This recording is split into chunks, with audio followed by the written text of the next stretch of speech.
Hello and welcome to another episode of Detroit Comics Party. Is episode 60 million? 66? Sure, that sounds I think fine. That sounds good. I don't care. I think it sounds good. We'll look at old episodes on the internet and then number it the next consecutive one. Okay, that sounds good.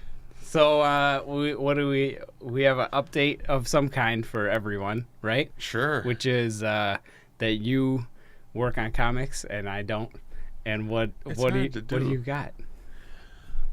I want to look in your big envelope. You look at my big. Oh, also, I mean, whatever the comic, whatever. But look at this envelope. This is really where it's at. Where I'm thinking that we have to design something that's this size so we can distribute it in an envelope that's that big. Like, what is it? 15 maybe by 12? This is like like military issue. But it's called a real estate envelope. Oh, because you can fit a house in it? Sure. But I was thinking like a big red, like warm red stamp on the front, and then you got to look at to see the, when we do a perfect bound book that's like super it would be our September issue. It'd be fat and thick and filled with throwaway page turning content. Oh, okay. Yeah, I'm down. What's in here right now? Is this scripts? That's the script and all the test prints, and I'm in progress of putting it together. And there's a couple new lines. Oh, and also invoke the special line that has never been in a Truth Dart book. It's only ever been a sweatshirt. It's been a sweatshirt. It's been a patch sold to 7-year-olds.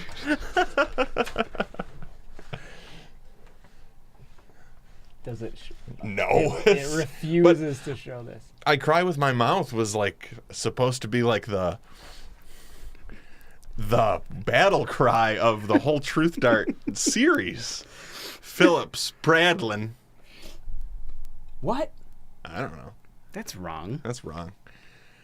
But it'd never been in a book. How many books have we done? A big handful of them, and it'd never been in there. And I think that's a good line. And I don't know what it means, but I was going through old Truth Dart scripts. Yeah. And like, I had one where it's like, Roger's being mean to Ruth, but somehow Ruth gets to, I didn't blow my boss, and Roger says there's a first time for everything.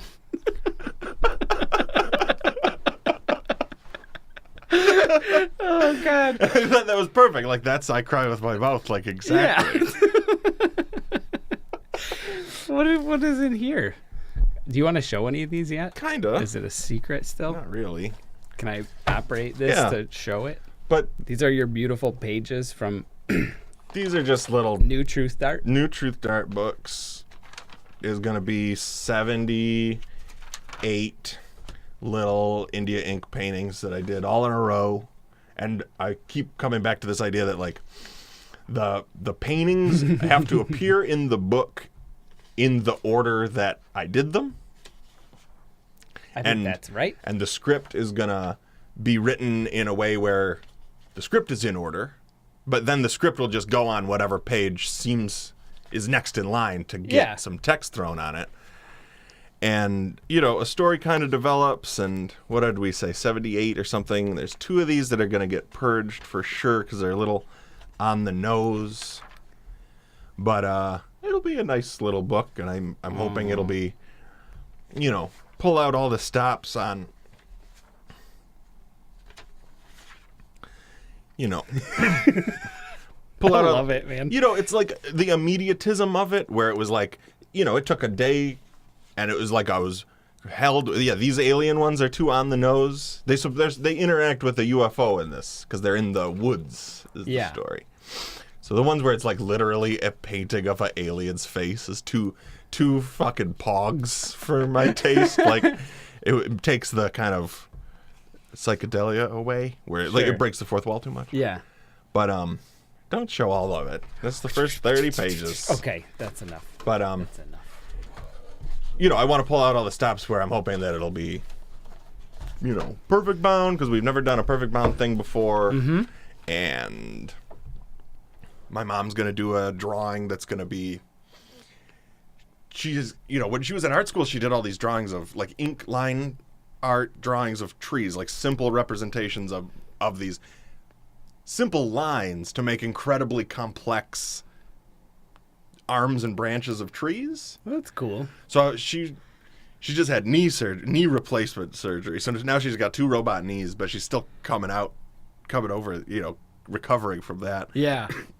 And when she's 100%, I'm hoping she'll do this drawing, but then I will make it the all-over print with, like, the content-aware fill. Oh, and it'll become perfect. this big, sprawling That's thing. a perfect candidate for that technique, too, because it looks the weirdest. The simple, her line style is such that you just click trace, and it looks exactly the same, but now it's a infinitely high-quality vector. Oh, cool. And if I do the content-aware thing over, make full-size sheets of this art and then cut covers out of it, then every cover will be different. If we do 250 books. Yeah. Because they're cutting out a different section of that paper. Yeah. And then there's, there could be the touch of handmadeness, even though it was very machined. That's cool. That sounds like a good balance of those things, for sure. I think it'll be okay. Yeah. And I'm going through all these fantasies of, like, but what if the letterpress, like, the little knocked out embossed thing? Like, I don't want to spend too much on it. I'm already maxed out on my imagined spending budget for it. So. Yeah. Yeah, I don't know. The thing that I imagine most about any book now is just making covers, and usually it's doing some kind of insanely time-consuming technique. Yeah. Like, I've been working on the Paracel's mom book, where his mom has a comic. I'm just telling you. I'm telling the audience. Tell me, I want to hear. But his mom actually drew a comic. This is famed Detroit comic artist Paracel. His mom drew a comic, I think, in the 50s, I want to say. I have the date is on some of the drawings, but I scanned all these drawings. He still had the originals. And he had it up as like a YouTube video or something with some music on it, which is cool. But they're really interesting and neat. Like they're like these like romance comics, like a newspaper romance comic that you would see, like a serialized romance thing where, like Biff and the other guy are vying for the main character's affections, and like one of them goes off to war, and then she's waiting around for him forever, and everyone's getting married off, and it's really it's very sweet. And I think the plan is that we're gonna do an interview with Paris about his mom and about the comic, so that it can be like a kind of split thing where each page has a page of his mom's comic. There's about 20, somewhere around 25, 26 pages. But on each page to have like his mom's comic and then interview with him. So I think we need to schedule that soon, I guess. But just to kind of get an insight into, because I mean, he's like this pretty enigmatic figure still. Yeah. Like, even though like we've seen him like a bunch of times and hang out with him, he's our buddy and everything, but I don't know that much about his origin story. And I think it's like it could be a good book about him and a cool book about his mom at the same time. So but yeah, I don't know. I had dreams of having that ready by Cake, which is where we're going in about a week from now. Fuck that. It's not going to be done. Cake, no new work. No new work. No new work. No fucking iPad that works either.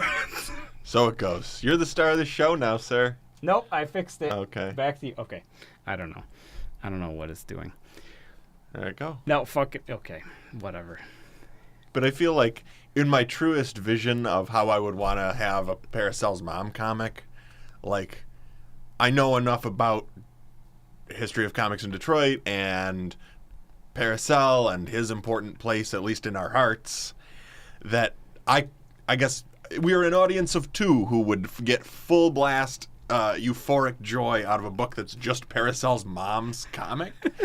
But I guess as for thinking that anyone else is going to, like, have any context for it, it has to have the Paris interviews, and we have to imbue it with more meaning for the, I hate to say the layperson, but yeah. Sure. Yeah. No, I think you're right. And you know, like, he has, he gets a big reaction everywhere he goes because he's a big personality, and, like, everybody loves his work, you know.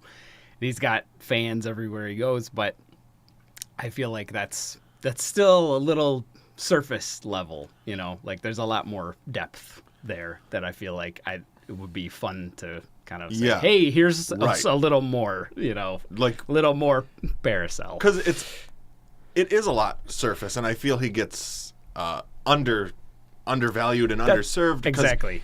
You know, he's a gigantic black guy who's got, like, a lab coat with Sharpie cartoons drawn on it, and he's the most charismatic guy who you're ever going to meet, and you're definitely going to give him $5 to get a handful of comics from him. For sure.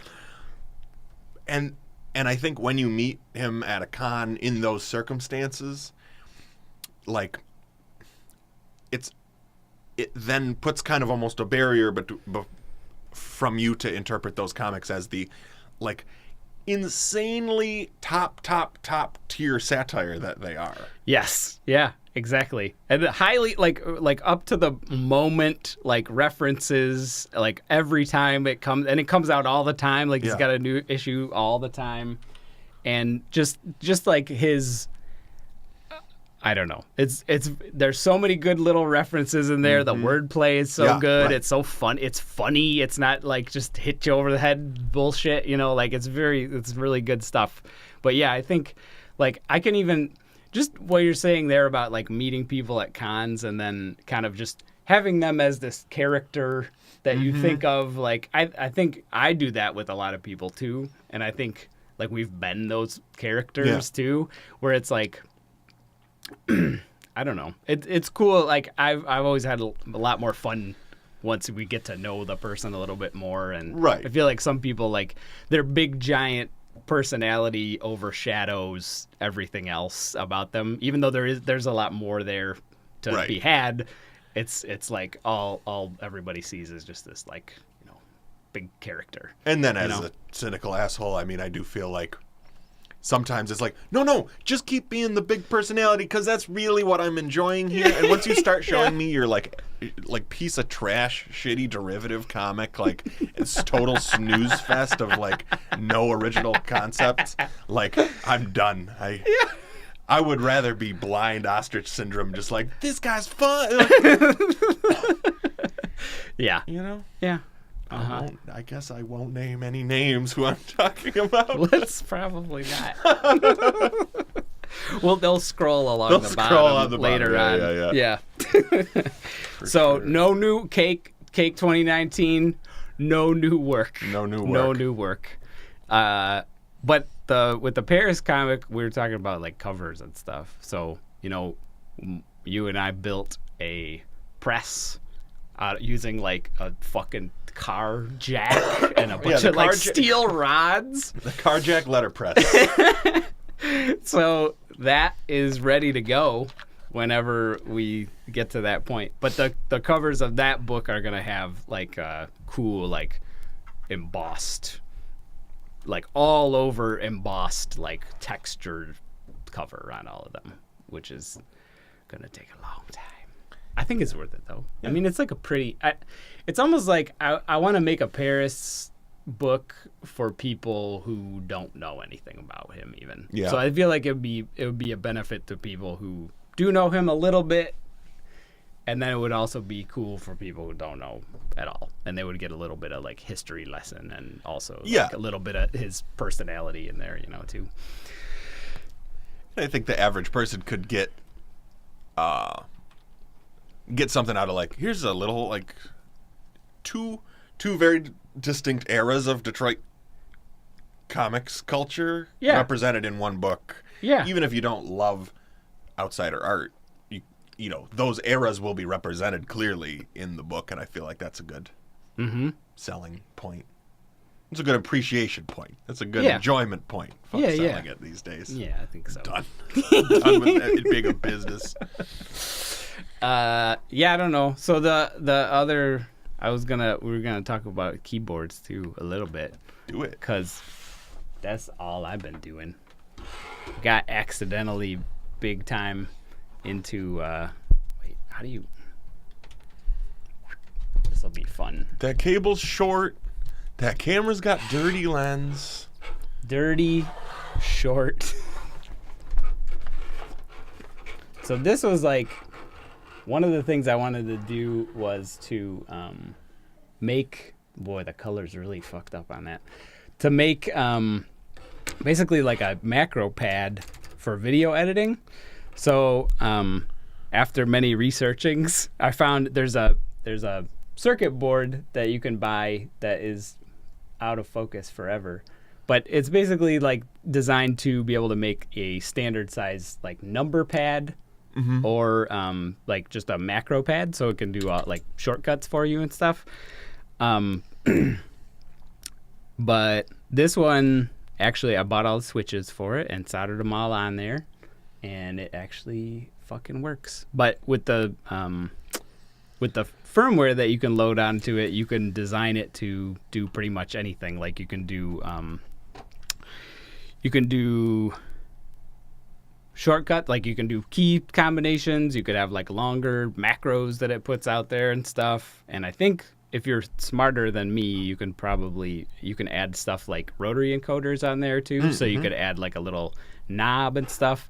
But I don't know. I thought this was like a cool project for me because like you get to actually make the case too. So I'm designing that in like in Blender to make a 3D printed case for it. Oh, of course. I don't know. So that's what I've been doing. But we have a couple more of these. We're going to make a few extra ones. That'd be sweet. But I like these angry switches. You know, if I had one of those, it would have like just green tape wrapped around the edge, and that would be its case. That would be fine. This doesn't work. What have I been doing to people in this studio? Like, I don't know. It doesn't actually work anymore. It's all broken up. I don't know. But I just you've known a lot more about mechanical keyboards than I have for quite a long time. What are you doing your things on? I've cooled way out on lusting after weird keyboards and using weird keyboards, and when we got all the old Apple keyboards and the cool adapter to make them work. Yeah. I was so underwhelmed.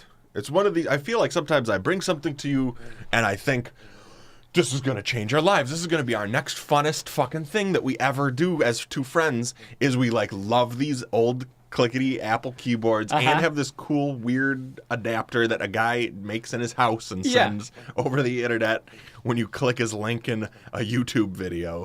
And it just fell so flat. I was like a little ahead of the curve on you and I bonding on mechanical keyboards, I think. Yeah, I was a little, it took me another like couple of months after that before I really got into it. But I don't know. I got my retirement, my OmniKey 101 with the Alps switches and the crazy dip switches in the back, and got it brand new for $2 at a grandma's old church rummage sale. What does the dips do?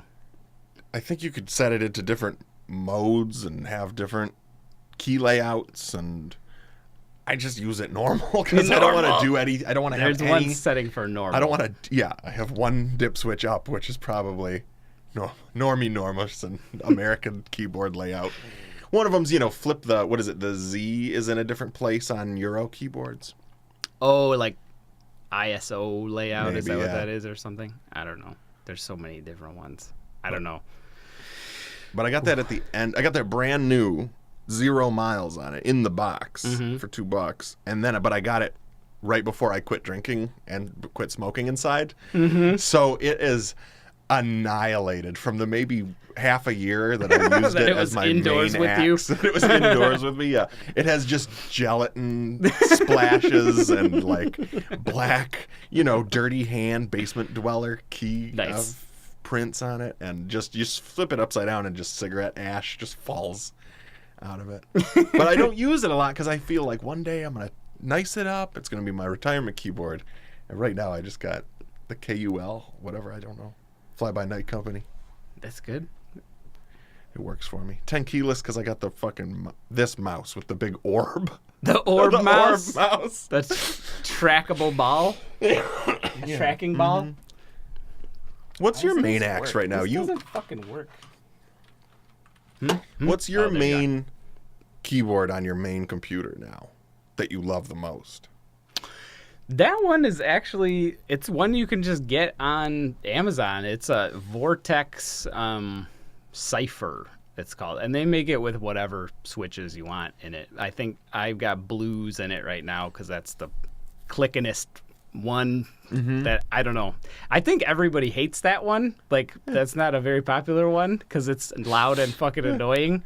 But I asked the person who works right next to me if they cared about it, and they said, no, I don't care at all. So I just keep going with the loudness. I think also, like, the sound dynamics of the case make it even louder because it's like, it's very, like, it must be very smooth on the inside, and there's like a cavity behind the PCB or something where, like, when you hit it, it's like clack, like a rectangle of clacking like hits you in the fucking face, which I like. And I was trying some other ones out, but I don't know, I like that one the best. But I think it's one that I don't know whether you would call it 65% or sometimes it's called 68 or 65, where it's like it's all the keys you actually need, but no, I think there's no function key row, but it does have the arrow keys, so you're not missing that, which I need for like editing and stuff. And it has like another little column on the left of like page up, page down, like forward delete and stuff like that. So I don't know, I like it. It's a good, like, the case is angled at a pretty, what seems like a high angle, which apparently I like. So yeah, I don't know. That one I like a lot. I've amassed a good deal of items in the hopes of building more things, but I really like how that one works actually. But I'm gonna be making this other Bizarro one. Like, you were telling me that there's like the Ed Platt one that scoops where your fingers are like just pressing inside of the scoop so your hand doesn't have to move as much. And there's this other design. It's just like somebody's weird design that's a mashup of other like ergonomic keyboards, but the one that I really want to do is called Dactyl Manuform. And it's like it's got the little bit of scoopiness on the fingers. It's also set up where ortholinear, that's the word I couldn't remember. It's where instead of like on a standard keyboard they're staggered, like you have the top row and then the next row is off and then the next one back. This is basically set up in straight lines so that your finger's not reaching over like to either side or stretching or whatever. So you can just kind of go like, which I don't know. My brain is probably not going to accept that in any way. So it probably won't be what you might call useful. Yeah. But I really want to try it because also like there isn't a circuit board for it. It's just like you have to hand wire it. So...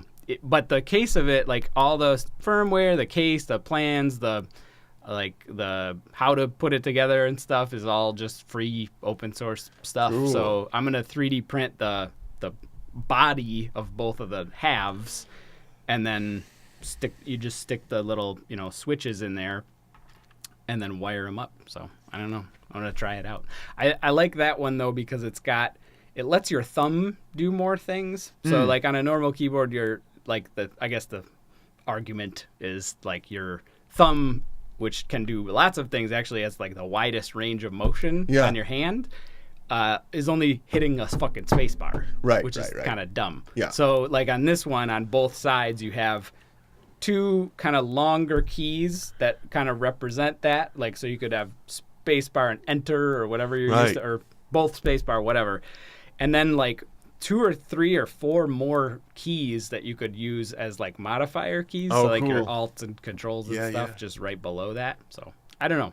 I have no idea if, again, my brain will accept this different like layout at all. I don't know. Probably not if I had to really guess, but It makes I me don't know. mad uncomfortable to even think about a keyboard that like deviates too far from like extreme standardization. yeah. And I don't even know why, like standard keyboard layout and Microsoft 2.0 mouse. Yeah.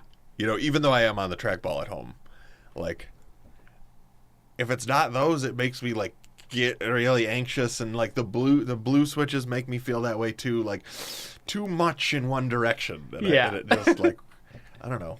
Yeah, no, I know what you mean. 'Cause It's I- also like if you try something weird, like it's also like, is this? Yeah, like I was overthinking. It's like, is this good because I just paid more money for it, Yeah, or yeah. am I just imagining that it's more good, or is it just bad? Like I don't know. It's hard to tell. Yeah, I don't know. I know some dude I used to know who, you know, back in like young fucking computer nerd days, he built one of those, but like had a video of him like finishing it and then like typing Pushing it into the like, trash. fuck this. Like absolutely not.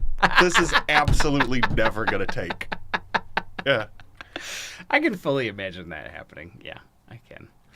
I think like I may be more interested in it as just a larger controller, like just a left-hand controller to kind of do what this one is Yeah. intended to do.